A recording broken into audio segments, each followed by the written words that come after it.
Welcome to the deep dive. Today, we're jumping into Mario Spada's book, Roma barocca in punta di penna. That's Baroque Rome in pen and ink. Exactly.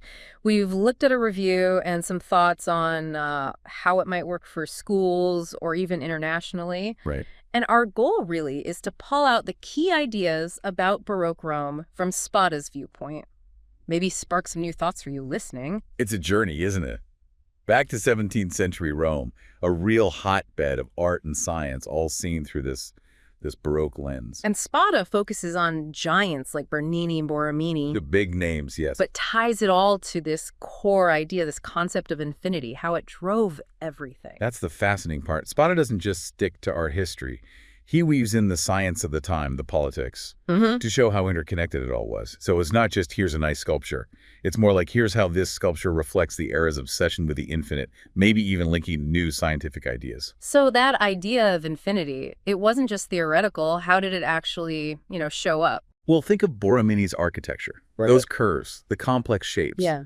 They weren't just for show. Yeah. They were trying to express this feeling of boundless dynamic space, Yeah. sort of mirroring the philosophical shifts happening. Okay, I get that. And Spada's method, he uses his own drawings, right? Which sounds unusual. It is, and it's really effective.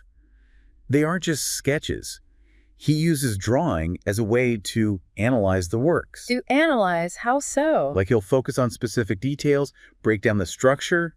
It's his way of retracing the artist's steps, maybe uncovering hidden intentions. It's quite personal. That sounds like it could be really useful for, say, students. Does it work educationally? I think it has real potential. The language is clear, and this blending of art, science, politics, it gives a much richer picture than just focusing on one thing. And the drawings would help too, presumably. Definitely. Visuals always help, right? Yep. Especially for grasping these complex connections. So could this appeal outside Italy? Does it translate? I think so. Baroque art itself has a universal drama.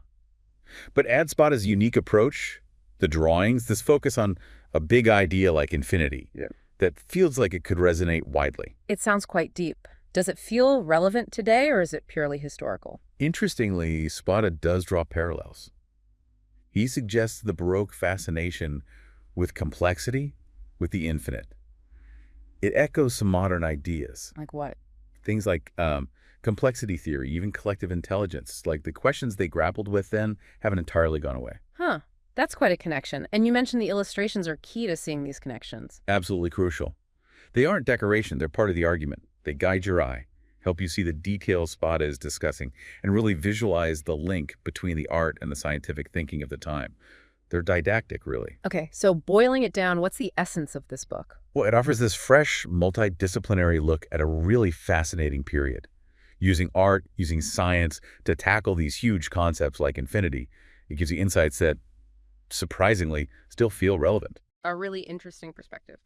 Okay, here's a final thought for everyone listening. Spada shows us how intensely the Baroque era engaged with the infinite. How might that historical pursuit, that drive towards the boundless, still echo in our own work today? What infinities are we exploring now in our own fields? Something to ponder. Thanks for joining us.